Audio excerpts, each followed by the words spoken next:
Sara Duterte, mismo ikaw, lumabas ka. Lahat kayo, pamilyang Duterte. Lahat kayo ng mga follower, mga politiko para kay Duterte, lumabas kayo. One time, big time. Tapusin na natin to. Ako, type ko sa Kongreso eh. Gusto ko isara yung Kongreso na yan eh. Putangin ng mga yan. Panay abusado. Hintayin nyo yung hudyat ko. Hintayin nyo, maganda kayo. Ano, AFP-PNP? Ang tanong na lang, lalabas ba kami na armado? Armado! Oh, pagandaan ninyo. Alam nyo ba, AFP-PNP, kaya ganyan yan, kaya namamayagpag yung mga gunggong na yan. Kasi alam na alam nila, kaya kayong bilhin. Alam na alam nila, professional kayo kuno. Tayo, 29, lumabas tayo. Kinabukasan, araw ni Bonifacio. One time, big time. Lahat kayo ng mga Duterte, lahat kayo. Duterte, mismo, lumabas ka. Sara Duterte, mismo ikaw, lumabas ka. Lahat kayo, pamilyang Duterte. Lahat kayo ng mga follower, mga politiko para kay Duterte, lumabas kayo. One time, big time. Tapusin na natin to. Magpasko tayo ng maayos. Utaragis kayo. At pagka sumagasa sa atin ang PNP at AFP, malalaman natin kung para sa taong bayan sila. One time, big time. Maglabasan kayo sa lungganin nyo. Para lang isang buong bansa, ayusin muna natin. Wala munang negosyo, wala munang mga kain-kain sa restaurant, wala munang mga mga kabit-kabit. Putang yan. Magano muna tayo, one time, big time. Anong petsa ba yung 29? Ano yung 29? Anong araw yun?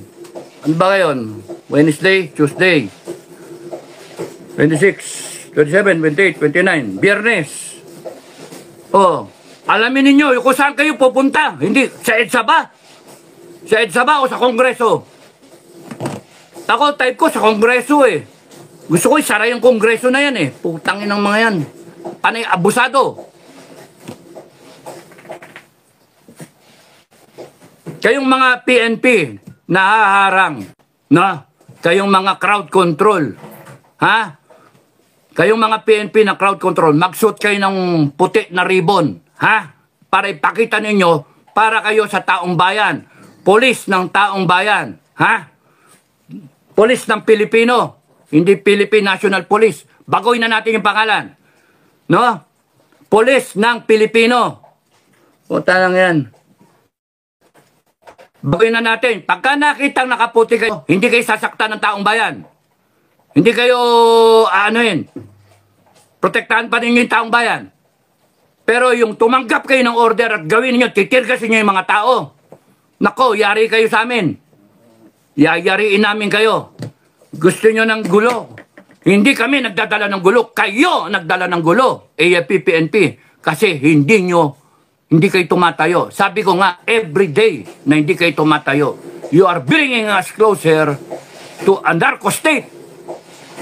To a state of communism. Tignan niyo ginagawa sa Congress. Convicted. Ang putang inang yan. Convicted. Nagko-contempt ng isang Pilipino na walang kamalay-malay. Tang inang yan. At in the premise na they're investigating 125 million na OBP na confidential fund. Confidential nga. Gago. Tang inang niyo. Tapos yung billion-billion sa presidente, hindi nyo imbestigahan. What kind of legislation will you get out of investigating the OBP na 125 million confidential fund which happened in 2022, 2024 na, 2025 budget na pinag-uusapan? Tangina nyo. Tapos nun, pipilit ninyo imbestigahan yung isang single agency. Imbestigahin nyo dapat lahat ng agency na may confidential fund, starting with the Office of the President. Taragis kayo. Ginagamit yung mga posisyon ninyo, ginagamit yung agency ninyo, binaboy nyo eh. Sobra-sobra kayong ng power. Sinisita na ako ng asawa ko, mamainit daw ulo ko.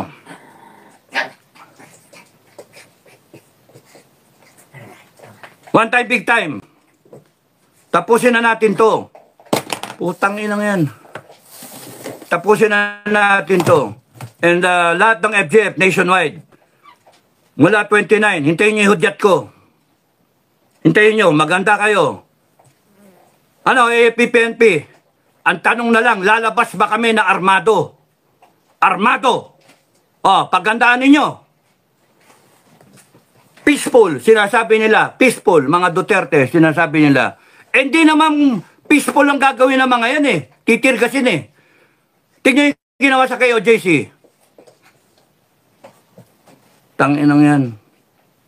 Yun na lang pag-uusapan namin eh. Kung lalabas kaming armado o hindi eh.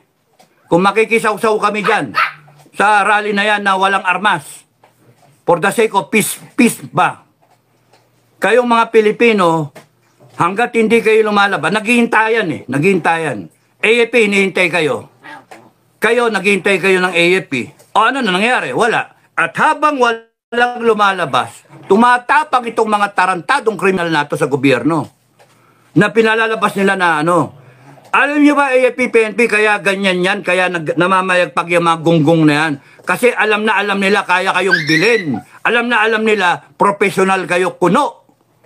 Alam nila, mga ano kayo, mga mahina ang loob, mga walang bayag, na dinadanggal yung promotion nyo.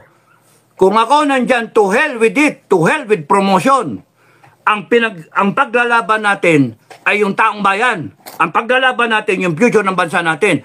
Every day that you delay your action, every day that you defer, what you should have done a long time ago for the Filipino people, hindi nanakaw yung pera.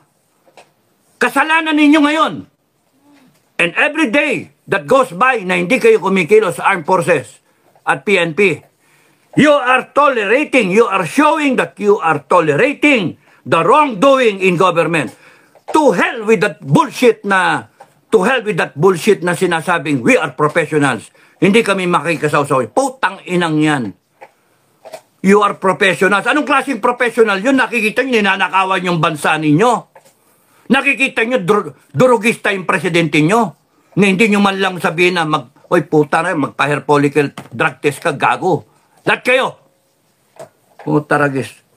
Is that being professional? Ha? Nakawan yung bansa natin.